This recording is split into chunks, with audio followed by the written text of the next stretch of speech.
All right, John, here's some of the content that comes through my feed. Okay. Every day. This is just a few headlines. Yeah. Fatigued? Try one food to fight burnout. Here's another.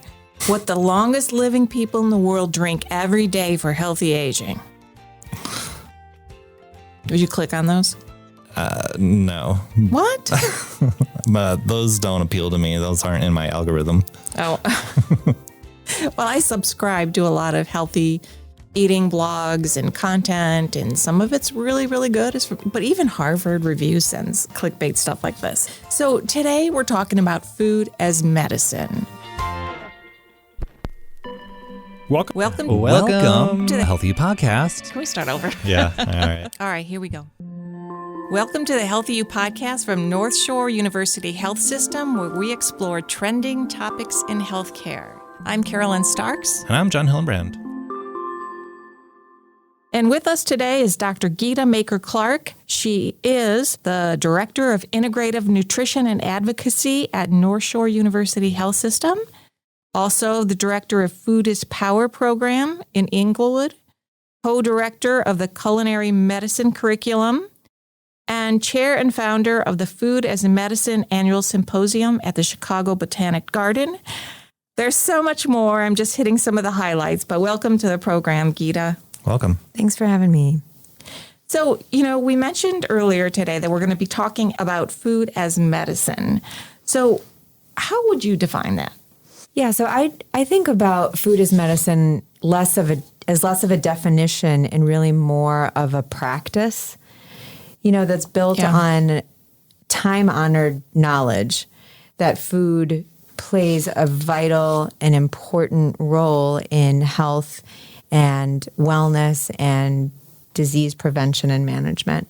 So, while the term I think is, somewhat relatively new in modern allopathic medicine, we know that this was the roots of medicine. This was the way that Hippocrates, envisioned the way that we currently have built our allopathic traditions. But if you look at any traditional ancient wisdom culture around the world, food has always been considered the strongest medicine.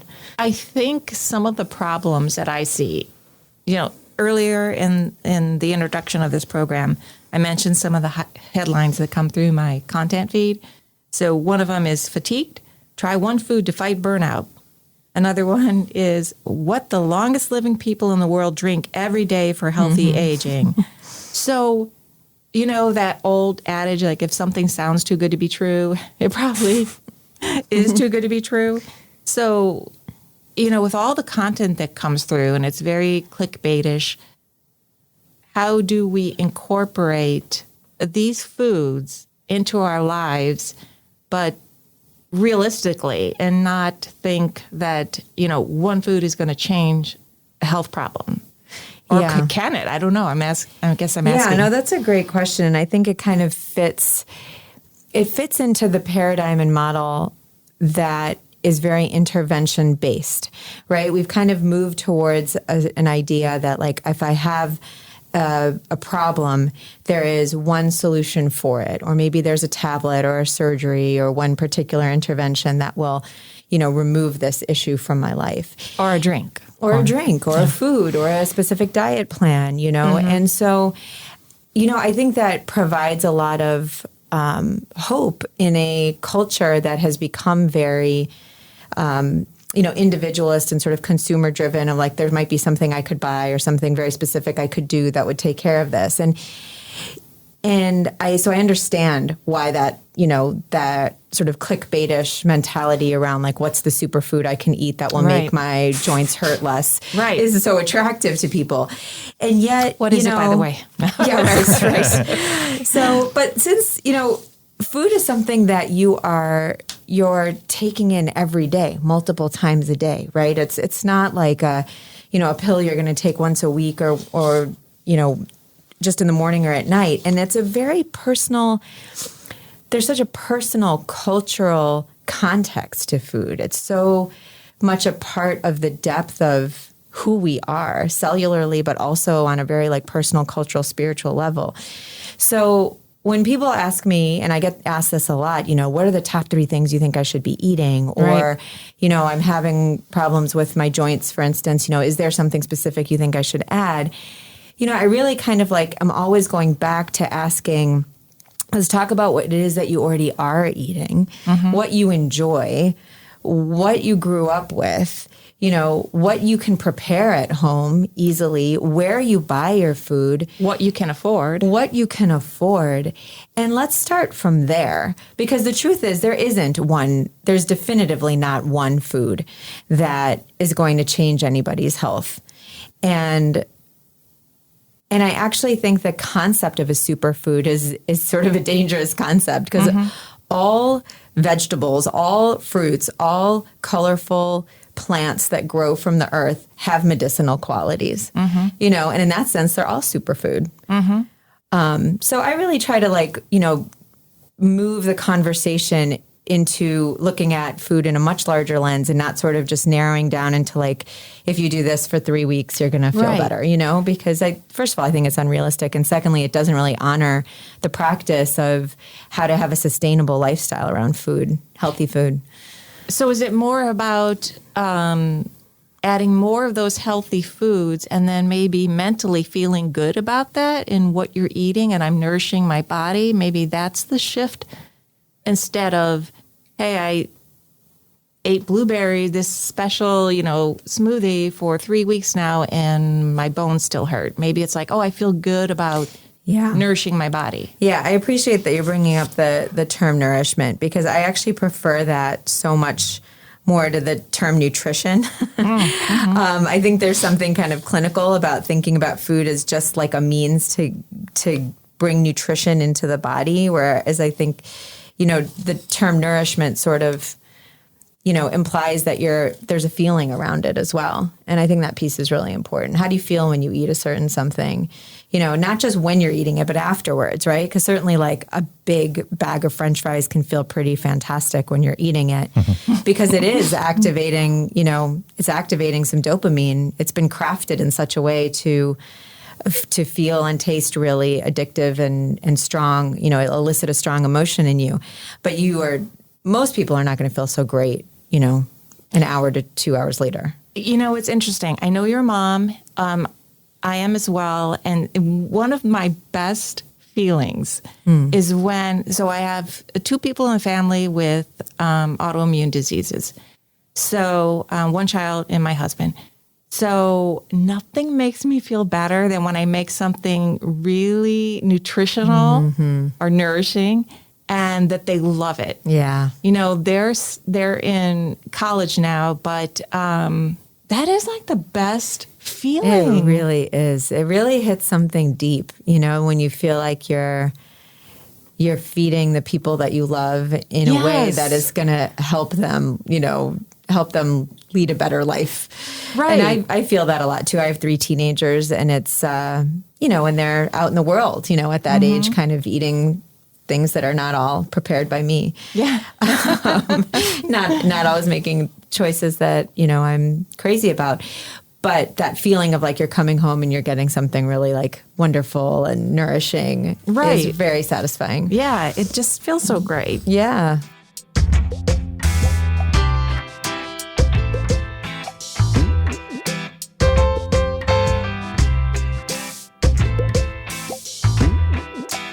All right. So with that in mind, giving us this overall perspective that not one food is going to, heal everything, let's talk about some topics that I think affect a lot of people. That's why I chose these. So let's go to inflammation. But first, let's describe inflammation. John actually asked me, what do you mean by inflammation? Yeah. I had this answer that rambled on for so not Define real. inflammation. I'm when it I don't comes know, to your this. cells are in your bones and Right.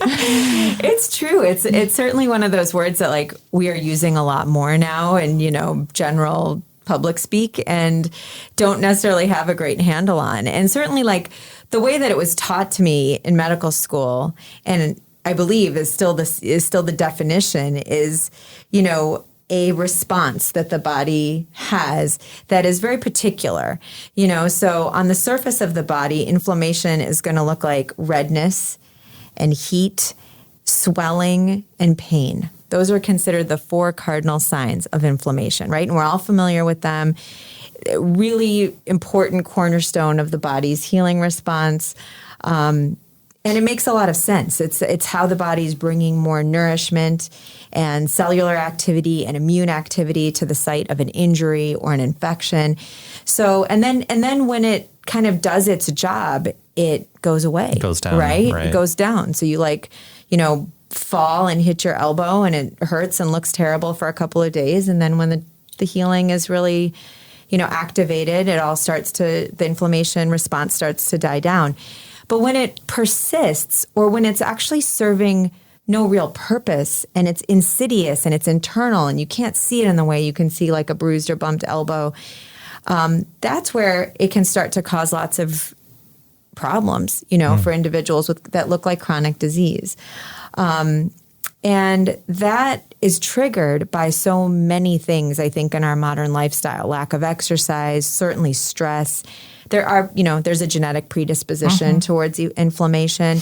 Though I don't spend a lot of time really focusing on the genetics, because you can truly alter the course of your genetic predisposition through lifestyle changes by decreasing stress, increasing your movement, eating an anti-inflammatory, kind of diet, which we can talk about, decreasing your exposure to toxins like smoke, secondhand tobacco smoke, smoking other kinds of drugs. And but dietary changes, treating food as medicine is, I think, one of the most influential ways of decreasing inflammation and just being proactive about preventing disease in the first place. So what would be that anti-inflammatory diet? And I know you mentioned white sugar before we started recording as one of the big culprits.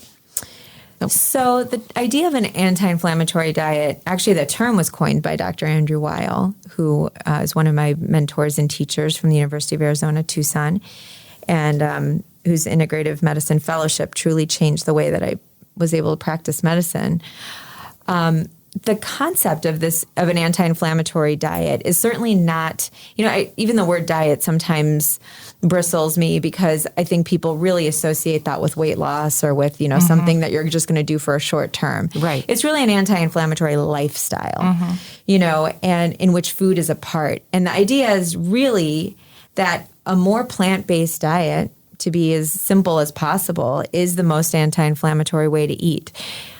We know that processed foods, sugar, like you mentioned, and animal products can be very pro-inflammatory, meaning they can break down into specific compounds and molecules in the body that can promote an inflammatory response. So that's what that means on a cellular level. As opposed to if you're eating a wide variety of plants, colorful fruits and vegetables, predominantly legumes and beans, and other plant-based sources of protein as well, you're consuming antioxidants, which is another term a lot of people have heard of, but may not actually know what that means. An antioxidant is an incredible molecule that you can only really consume through your food that scavenges cells that are no longer functional or doing their job. It's like little housekeepers. That's what that does. That's what antioxidants do. That's amazing. Yeah. And so that is what you're consuming, little housekeepers to keep you as healthy as possible and as kind of clean as possible from, damaged cells, defective cells, cancerous cells. So inflammatory cells? Inflammatory cells, absolutely. And so that's where that anti-inflammatory concept really comes from, is that you're actually getting a lot more of, you're not going to get antioxidants from sugar, flour, processed food, and meats. But you will from the plant-based foods. So I'm really looking at that individual in front of me and saying, where are you right now? How much do you kind of eat in the ways of fruits and vegetables right now? And let's just start building on that and building on the things that you like and building on the things you have access to, most importantly. Okay. And aiming, because you do have to give people some kind of guideline. I do like to see 6 to 8 servings a day. And a serving's only what fits in the palm of your hand. It's not as much as, I think people think. So if you're having like a big or even a small salad with some veggies, that's a couple servings right there. Right. So what would be your top antioxidant-rich foods? If you were going to say, if you want to go, and I know it's individualized because you have to go by what you like. Don't pick something you're not going to make, right? Or eat. But what are some of just to give people some kind of guideline? I think again, I'm very focused on color. And the class I teach at Food is in Englewood called Food is Power is all based on the rainbow. We kind of go through the rainbow and just sort of bring out all the different fruits and veggies of all the different colors. And each one of those colors actually represents different phytonutrients, different antioxidants. So when you ask about which specific ones, there are literally hundreds, there are thousands. So how do you ensure you're going to get plenty of them? You have to have a variety of color. And that's just kind of the easiest way to think about it. So, I'm never like a broccoli. I mean, I think broccoli is a wonderful food from a nutrition standpoint. The cruciferous vegetable family, broccoli, cabbage, cauliflower, Brussels sprouts, very nutrient rich, very fiber rich, have some really potent anti-tumor qualities in their phytochemical makeup. But eating them every day and to the exclusion of other vegetables actually will not serve you. Probably will have some digestive issues with it. It's a lot of fiber to take on. And, people might be surprised to hear this, but every fruit and vegetable has its own little set of toxins too. And so if you're just eating peanuts, for instance, they're a good source of protein and good fats. They also have some naturally occurring toxins. And if you were to eat loads of them every day, you'd eventually not be able to tolerate them anymore. That's really interesting. Yeah. I think the digestive issues are also interesting because I think that can turn people away from continuing with beans or broccoli if they're eating so much of it and they're like, well, this obviously doesn't agree with me. Yeah. So I'm going to stop. Yeah. And that brings up an interesting topic I want to touch on for a moment about beans, because if there was ever a food that was more, I think, demonized, it's beans. I think literally 95% of my patients, when I start talking about beans, just stop the conversation and are like, I can't eat beans. Yeah, it's not going to happen. And I know exactly why. It's always the same reason every time. It's like I get bloated, I get a lot of gas, it's really uncomfortable, I don't digest beans well. It's sort of a story that, it's a true story for them, but it's a story where it's like beans are just off the table. And arguably, I'm like, let's take a moment and reframe beans. And first of all, what kind of beans? How are they prepared? And what kind of symptoms do you have from that preparation? Because oftentimes we are just not preparing beans correctly for them to be causing the kind of problems that people have. And let us know. What do we do? Yeah. So if you're going to if you're eating canned beans, which is, it's an affordable way to eat beans. They're already cooked. They're fast. They're convenient. I very much understand the appeal of canned beans.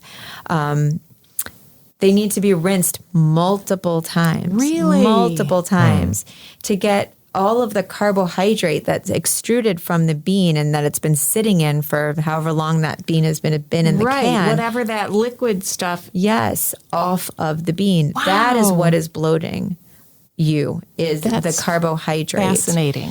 So we put those in chili, right? Or I do a lot. I think, this is good. I have a turkey chili, whatever, or a vegetarian chili, and I'm putting this can of beans, and I'm pouring the whole thing in, not rinsing, with the liquid. And I will get complaints like, from my family, like, I hope we're not going anywhere. Yeah. Right. Yeah, so I'd rinse them. And then another thing you can do is, it's a small step, but it's a really important step, is to, put them in a pan and, maybe saute them up with some onions, some cumin, some oregano, coriander, fennel. These are digestive spices, that you'll find them a lot in ethnic cuisine. They're, it's very spiced. It's in America, we use a lot of salt to season our food. In most other countries, you'll see a lot of different combinations of seasoning. And those spices are there for a reason. You know, they come from, again, long medicinal traditions of using things that actually help, you know, using foods that have properties that will help you digest the other things you're eating in your diet. Interesting. So if you bring those coriander, cumin, onions, garlic into the bean mixture, you're going to be able to digest the beans better. Nice. That's a good tip. I know. Do you have a go-to spice that you like? Well, I think a lot of it reflects on, like, you know, I'm from India and I grew up in a household where we ate a lot of food from India. And so those are still my, you know, the flavors that bring me the most comfort, that I enjoy the most, that our family, I think, finds the most flavorful are turmeric. But it's never like just one thing, I'll have to say. There's not like a one go-to, because turmeric by itself, to be honest, does not taste particularly great. Right. But, or has no taste. Yeah, I mean, it's got like a bitter, and this is actually important to speak about, because turmeric's another one where I think people are like real excited about it. Yeah, but how do you use it? Right, as they should be, because it's a very powerful root. But sprinkling it dry on food will not serve you in any way. It won't provide you any nutritional content. Really? It needs to be emulsified in a fat and best absorbed with black pepper. So even supplements you'll find have, you know, the black pepper compounds along with the turmeric.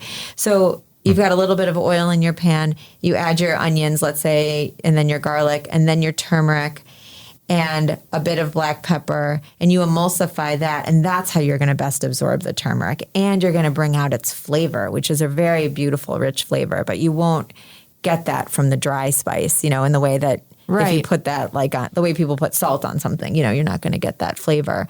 So I do love turmeric, but I mean, gosh, turmeric, ginger, cumin. We have a masala a masala is like a spice blend in India, and there's many of them, but we have one called garam masala, which literally means warm or hot masala, and it's a mixture of several different spices and really wonderful digestive. Those are kind of the ones that I always go to.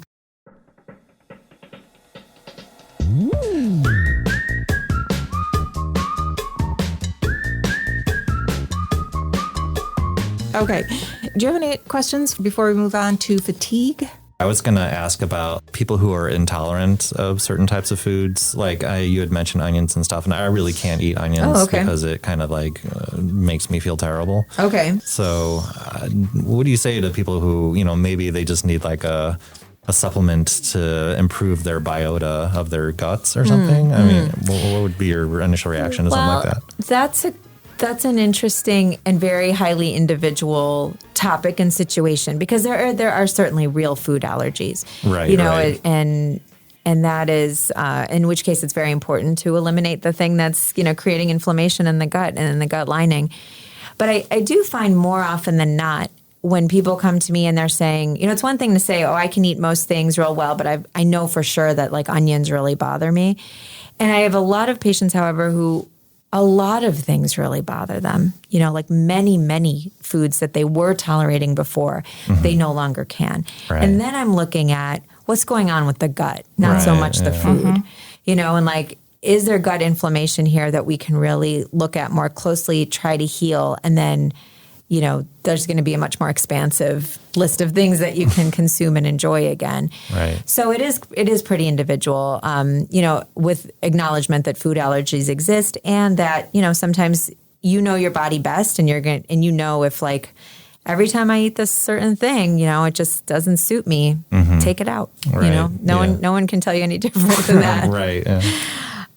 But gut inflammation Maybe we should talk about that next. Yeah, sure. I think that's so important. Like so many people, it's widely written about. Yes. I think the research is sort of catching up, but let's talk about when you get a patient and you're wondering, is it gut inflammation or whatever else medical thing could be going on with your microbiome? Yeah. Well, you know, interestingly, most of the time it's the gut. Whether your complaint is actually digestive, or it's headaches, or it's even mental health issues, I'm mostly focusing on the gut in the very first, you know, meetings that I have with someone. That's fascinating. Because the gut is really the master system. You know, it's the key to health. And if you look in Ayurveda, which is the traditional system of medicine in India that's been around for thousands of years, far predates allopathic medicine, digestion is like the key important factor for all of health in that system. And if your digestion is off or imbalanced or uncomfortable, that just extends out into every aspect of health. And that's the case for many ancient healing systems. So I think there's some real deep wisdom around that. Mm-hmm.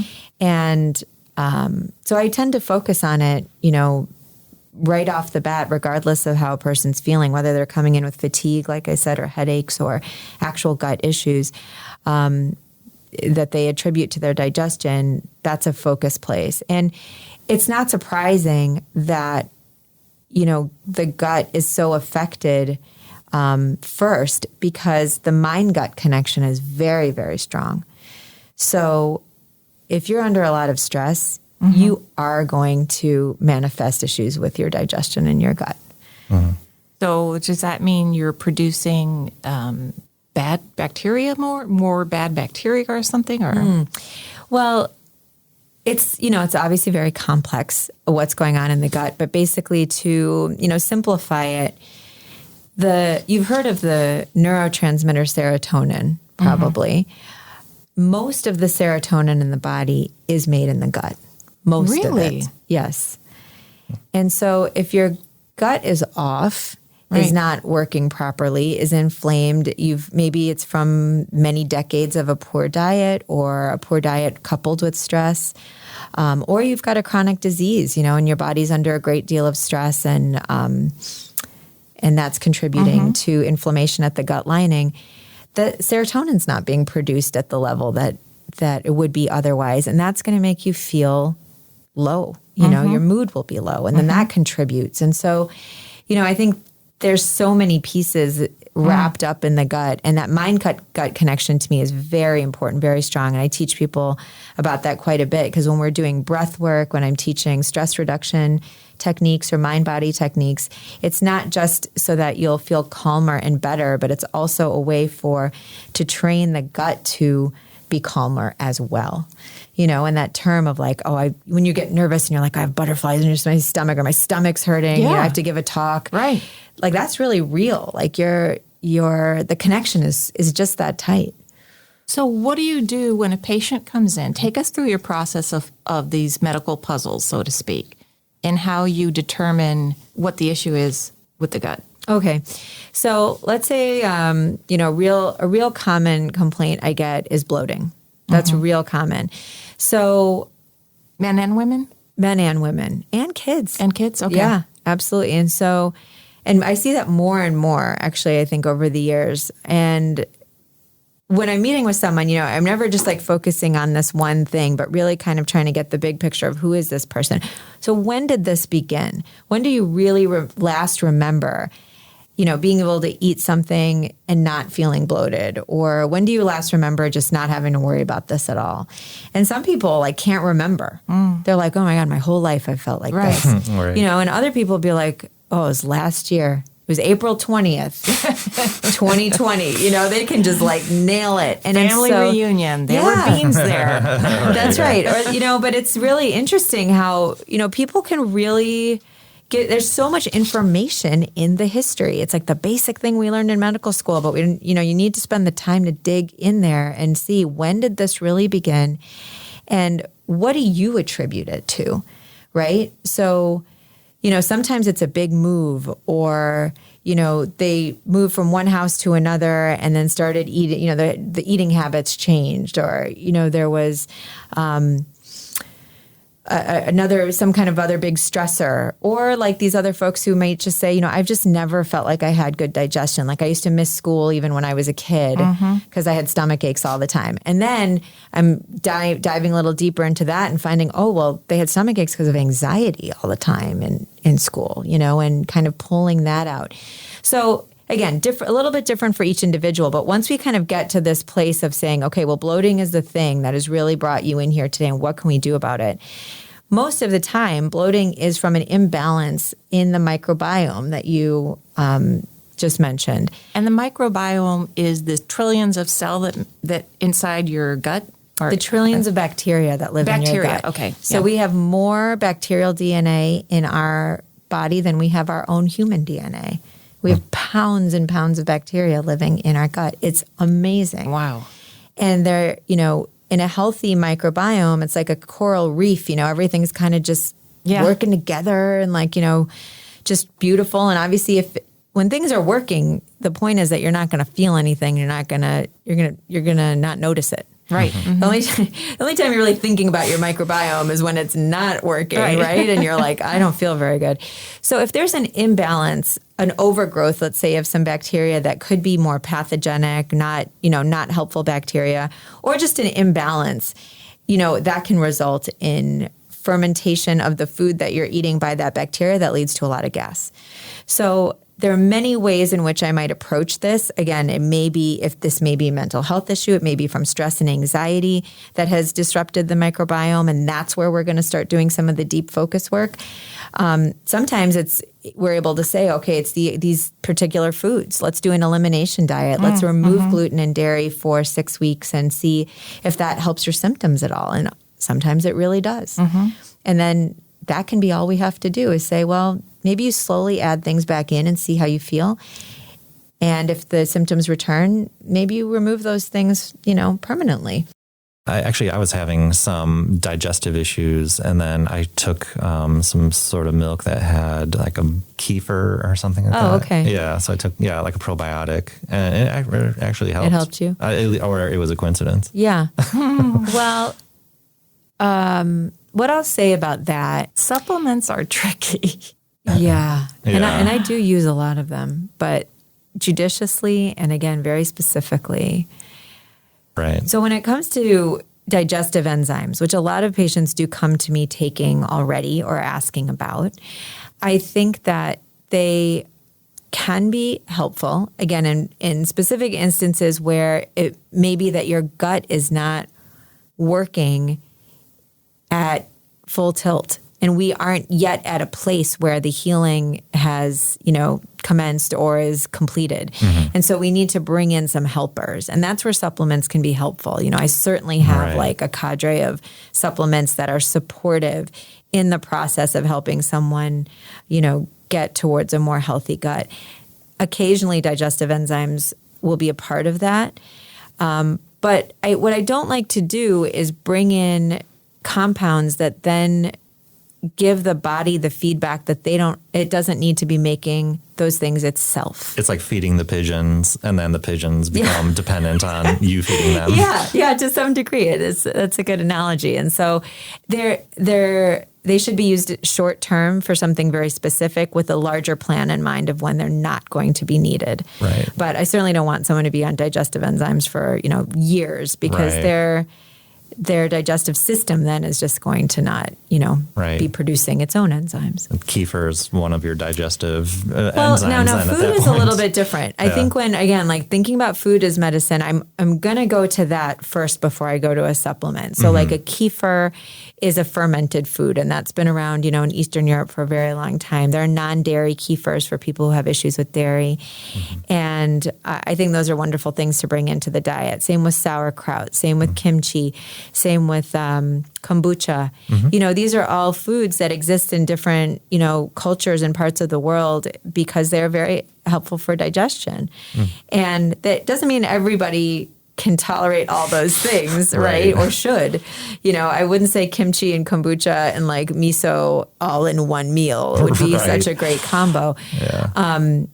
But fermented foods, I think, can really help promote microbiome health. And I like to go there first before I'm like, let's just have you take some digestive enzymes. Right. That makes sense. So when someone is flipping that switch, how long is it going to take to get to where you say like, okay, everything is that coral reef? Yeah. It's, to some degree, I'll ask people, how long has this problem existed? And if it's been, 25 years, then it's going to take some time, and I want to be realistic to say, like, I don't think we're going to radically change things in 6 weeks, but we'll start, and you may start feeling better within just a couple of weeks with some dietary changes, with some digestive support, with some mind-body medicine work. But it does take time, and it, like you said, it is very different for each individual. There is research that shows that the microbiome can change within one meal. Yeah. So everything we're eating affects the microbiome. It's altering and changing constantly all the time. So we do know that it is, if you change your diet. And expelling. Yeah, that's right. And it's moving through. But you can, by changing what you eat, you can completely transform your microbiome in a short period of time, actually. It doesn't mean all of your problems, digestive problems will go away, but you can transform your microbiome. That's exciting. Yeah, it makes sense. And I heard there was a study that if you, like, the more diverse your diet is, the healthier your microbiome is as well. That's right. That's right. Like, even if you're making a salad, it's helpful to use lots of different kinds of greens, different species of plants, right. In your salad, because that's feeding different aspects of the microbiome. Right. You mentioned some of your patients, maybe in the beginning you do an elimination diet. I'm going to assume that sugar, gluten, and dairy, are those your top 3 suggestions when you see patients? Those are big ones. Yeah. I'd say gluten and dairy are at the top, especially for people who are seeing me for respiratory issues. Like, I have a lot of people with asthma, allergies this time of year as well, or chronic nasal congestion, bronchitis, postnasal drip. I'll just do a 6-week dairy elimination. And for many patients, it will tremendously help. So, that's always really, like, gratifying because, it's not to say it's easy to remove dairy for some people, but it's something that doesn't require a new medication, that potentially has side effects or some other, like, really drastic lifestyle change for them, or having to move to, Arizona where there's less allergens, which I've had plenty of my Chicago patients literally move out of the state because of their allergies. Dairy does tend to promote mucus production. And so removing it can sometimes make a pretty big difference. I'm never sort of making these blanket generalizations that, like, every person needs to be gluten-free and dairy-free. There's really no evidence. There's no evidence to suggest that we need to make recommendations like that to all human beings. Right. But, gluten is a topic that is interesting to me because I think it's a direct, the problems that people have with gluten are a direct result of the industrialization of wheat. And not because the molecule itself is just, like, so unhealthy for humans, because we've been consuming it for many, many hundreds of years. But, if you're eating, let's say, like a fermented bread, like a sourdough bread that you made yourself, or, you got fresh made from a bakery or something, you might find you can digest that quite well without brain fog and without other symptoms, compared to, like, a loaf from the grocery store that has dough conditioner in it, which, was used to kind of artificially move the process along. And then the gluten molecule didn't get broken down. Oh, okay. So you've got a different molecule you're consuming that is, your body now has to do most of the work of trying to break down. And that doesn't always feel great in the gut or in other aspects, like I said, of the body, where when your gut's not working well, it's going to potentially show up in other ways. So removing gluten, I think, can be an important part of a plan for a person with chronic health problems, but it also can be what you're eating, what type of gluten that you're eating, and how you're consuming it that can be the problems.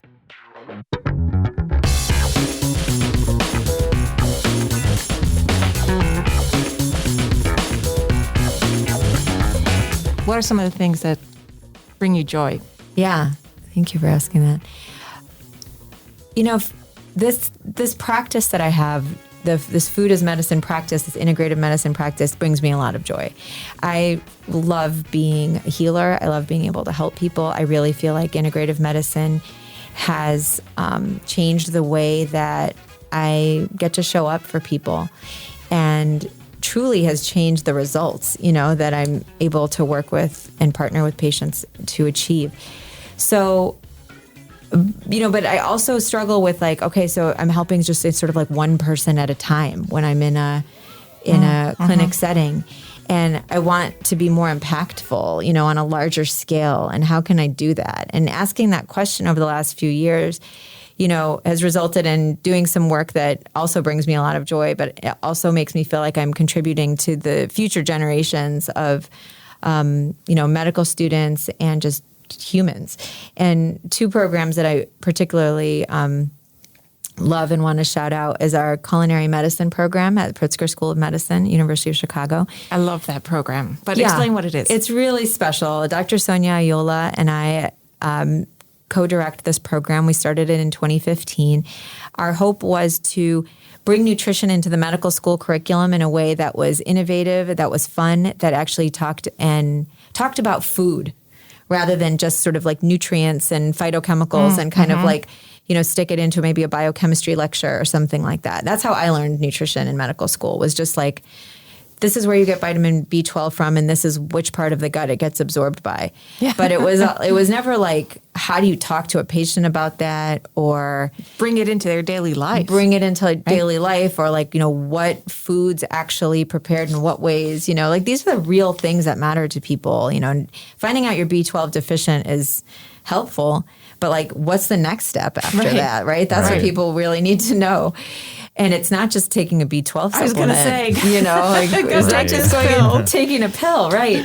So our culinary medicine curriculum is a combination of the art of cooking with meeting the most up-to-date nutritional science and creating a classroom setting that's in a teaching kitchen with a trained chef, and bringing medical students in that space and like getting an apron on and a chef's hat on and our chef's knives out and making food together, using recipes that are designed for specific chronic disease states, that are all anti-inflammatory, that are affordable, less than $2 per serving for the most part, and with ingredients that most people can get, and that don't have to go to 3 stores to find. Yeah.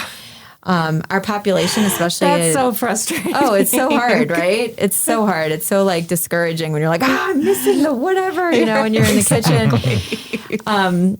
But especially in the South Side where we teach the class, there's just not.